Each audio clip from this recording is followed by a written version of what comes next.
मेरे सामाजिक परिवार के सभी सदस्यों को राम राम।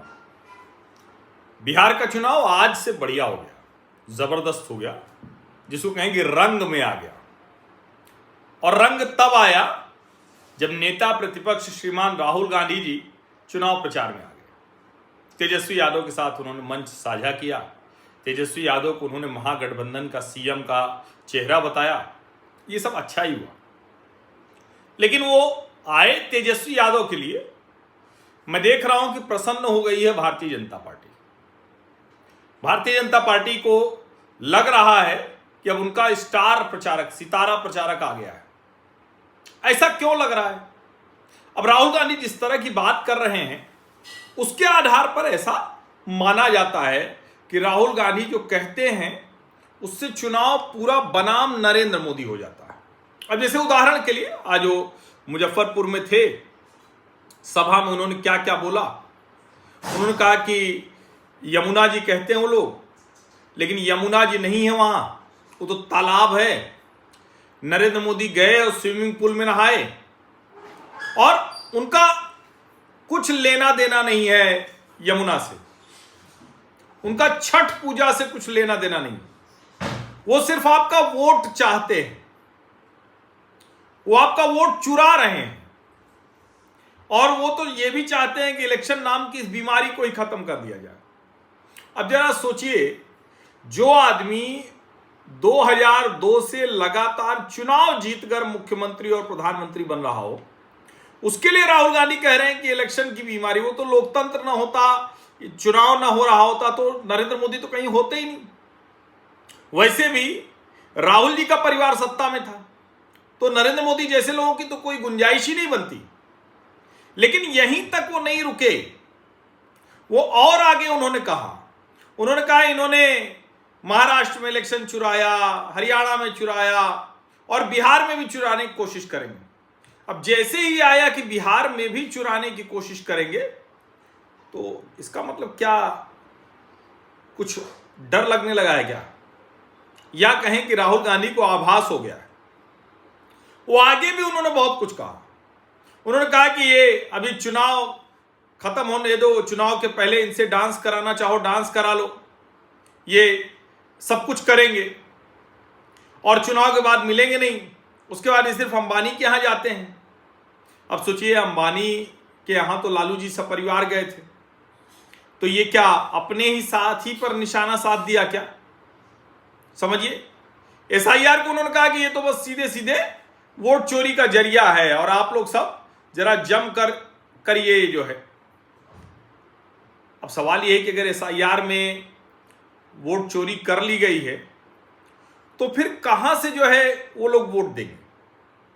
तो राहुल गांधी स्वयं को ही कॉन्ट्राडिक्ट करते रहे। लेकिन भाजपा ही क्यों खुश हैं? दरअसल जिस तरह से नरेंद्र मोदी पर उन्होंने हमला बोला है, जो चुनाव तेजस्वी यादव की ताकत पर चल रहा था। अब नीतीश कुमार मुख्यमंत्री बने रहेंगे, इस पर अमित शाह ने कुछ बोल दिया है, दूसरे लोग भी बोल रहे हैं। हालांकि हमारा अनुमान यही था कि नीतीश कुमार अब मुख्यमंत्री नहीं बनेंगे, उनको बनना भी नहीं चाहिए। और जरा सी भी समझदारी उनमें है तो उन्हें खुद आकर कहना चाहिए कि अब हम नहीं बनेंगे। लेकिन नीतीश कुमार पर हमला कर रहे हैं, सब कह रहे हैं कि देखिए रिमोट से चला रहे हैं, हम लोग की सहानुभूति है। एक तरफ ये भी कहते हैं कि नीतीश कुमार अब मुख्यमंत्री बने रहने लायक नहीं है। तो ये तो अब आगे तय होगा। लेकिन जिस तरह से राहुल गांधी ने नरेंद्र मोदी पर हमला बोला है, उसका सीधा सा मतलब हुआ कि ये चुनाव बनाम नरेंद्र मोदी हो जाएगा। और ये हर कोई जानता है कि जब चुनाव बनाम नरेंद्र मोदी होता है तो फिर चुनाव किधर जाता है? क्या राहुल गांधी जाने अनजाने ये करके और भारतीय जनता पार्टी की नरेंद्र मोदी की मदद कर देते हैं? ये एक बड़ा सवाल है। अब भाजपा के नेता ये भी मुद्दा बना रहे हैं कि भाई आप छठ का मजाक बना रहे हैं। मैंने उनको सुना, उन्होंने कहा कि स्विमिंग पूल में, अब उनको पता ही नहीं है स्विमिंग पूल क्या, लोग छोटा सा गड्ढा खोदकर कम्युनिटी के तौर पर, समाज के तौर पर छठ पर्व मनाते हैं। जितने दिल्ली एनसीआर में सोसाइटीज हैं उनके स्विमिंग पूल इसी काम में आते हैं। अब हर जगह नदी तो है नहीं। अब जब ये भी आरोप लगता है कि देखिए रेखा गुप्ता ने एक अलग से तालाब बना दिया, उसमें अलग से गंगा जल का पानी ले आए, तो लोगों को ये भी लगता है कि भाई छठ व्रतियों की उन्हें चिंता है तभी तो लेकर आए। और राहुल गांधी तो कोई ऐसे छठ व्रती है नहीं। तो अब ऐसे में क्या होता है कि जो मुद्दा रहता है वो बदलता है। और मेरा तो ये मानना है कि राहुल गांधी इस तरह से जब बात करते हैं तो पूरी तरह से भारतीय जनता पार्टी को मजबूत कर रहे होते हैं, पूरी तरह से भारतीय जनता पार्टी को मजबूत कर रहे हैं। अब भाजपा के लोग छठी मैया का अपमान किया, बिहार का अपमान किया, और उसके साथ वो कह रहे हैं कि नरेंद्र मोदी को तो ये लगातार गाली देते ही रहते हैं। पहले भी नरेंद्र मोदी की मां को गाली दी गई थी कांग्रेस के मंच से, शुरू हो गया, समझिए। और अमित शाह बड़ा स्पष्ट कह रहे हैं कि भाई न पीएम की वैकेंसी खाली है न सीएम की वैकेंसी खाली है, आपके बेटों का नंबर नहीं लगने वाला है। सोनिया जी के बेटे का नंबर लगेगा, लालू जी के बेटे का नंबर लगेगा, आपके बेटे का नंबर नहीं लगेगा। अभी धर्मेंद्र प्रधान ने उन्होंने भी तीखा हमला बोला है और उन्होंने कहा कि राहुल गांधी ने सारी सीमाएं तोड़ दी और वो छठ पर्व का अपमान किया और प्रधानमंत्री नरेंद्र मोदी के खिलाफ भी ऐसे शब्द बोले। अच्छा, उन्होंने बोला है कि नरेंद्र मोदी जो है वो स्टेज पर आकर डांस करने लगे आप वोट के लिए। भाई उसको वोट के लिए कह लीजिए, जनता के लिए, नेता सब कुछ करता है। जहां तक डांस करने की बात है, अब वो तो थोड़ा अजब है।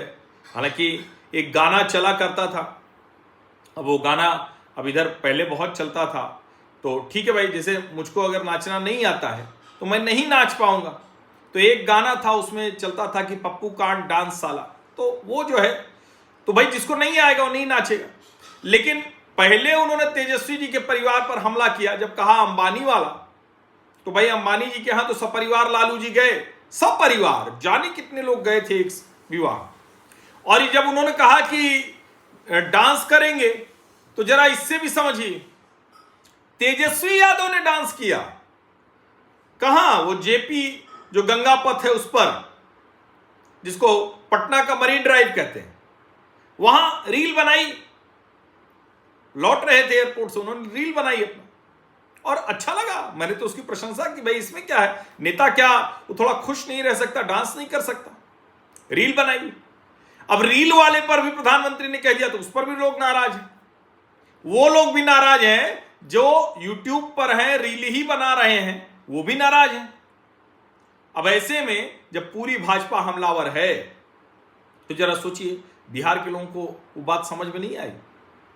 उन्होंने, धर्मेंद्र प्रधान ने कहा, ये प्रभारी हैं भी वहां के चुनाव के, उन्होंने कहा कि ये चूंकि डर उनको लग रहा है कि हार जाएंगे, तो इसलिए जो है, समझिए, और इसीलिए धर्मेंद्र प्रधान के शब्दों में कहें तो इसीलिए आरजेडी और कांग्रेस के जंगल राज के खिलाफ 2 दशक से बिहार की जनता वोट कर रही, इसीलिए क्योंकि वो बिहार के नौजवानों के रास्ते में आते हैं, उनके एस्पिरेशंस के रास्ते में आते हैं।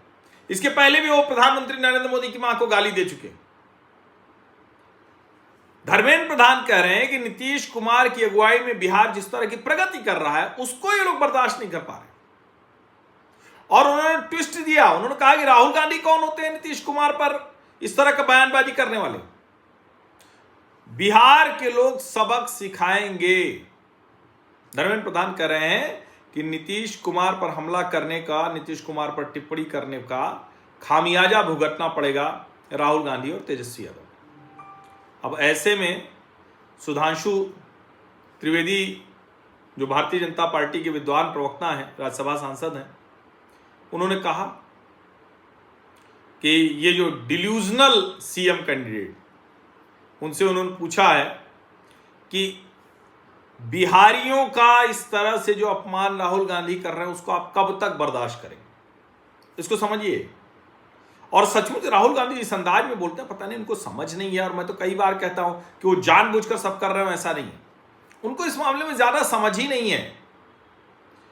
सुधांशु त्रिवेदी ने कहा कि तेजस्वी यादव बताएं कि बिहारियों का इस तरह का अपमान वो कब तक बर्दाश्त करेंगे, क्योंकि राहुल गांधी ने स्वाभिमानी जो कामगार लोग हैं बिहार के, उनको, कामकाजी लोग हैं, उनको अपमानित किया है।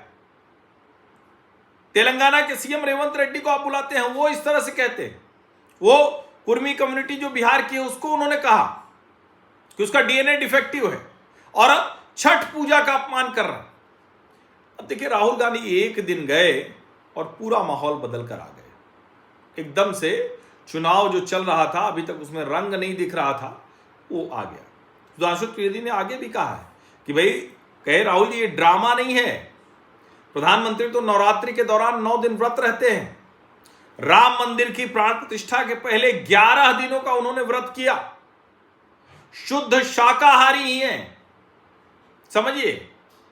और क्या है, आपके सहयोगी कहते हैं सनातन धर्म को समाप्त कर देंगे। एक तरह से कहें कि चुनाव वहां लेकर राहुल गांधी चले गए जहां नहीं जा रहा था, क्योंकि राहुल गांधी तो शक्ति से लड़ते हैं, सुधांशु त्रिवेदी ने पूरा उस पर किया है, समझिए। और अब ये लड़ाई जो है, जो तेजस्वी यादव अभी तक लड़ रहे थे बिहार और उस लिहाज से, पहले राहुल जी ने उसको खराब किया था जब वो वोट अधिकार यात्रा निकाल रहे थे, समझिए। और अब राहुल जी ने क्या क्या कर दिया, ड्रामा, गंदा पानी। आम आदमी पार्टी वाले कर समझ में आता है बिस्लेरी और बासलेरी। अरे भाई, यमुना जी को 11 साल में अगर कुछ साफ किया होता तो आज ये कहने की नौबत ना आती ना। प्रयाग के महाकुंभ में भी यही सब कहा गया था। राम जन्मभूमि के उद्घाटन के समय सुधांशु त्रिवेदी ने बहुत विस्तार से कहा है कि नाच गाना कह रहे थे कि देखो वो दिखेगी वहां। और इसीलिए जो चुनाव में कह रहा हूं ना कि राहुल गांधी ने अब दूसरी ही जगह ले जाकर खड़ा कर दिया है। और मुझे लगता है कि 2020 में जो परिणाम है वो परिणाम की तरफ अब जा रहे हैं। और 2020 में तो फिर भी अंतर थोड़ा कम था, इस बार लग रहा है कि वो अंतर बहुत बढ़ने वाला है, बहुत ज्यादा अंतर बढ़ने वाला है।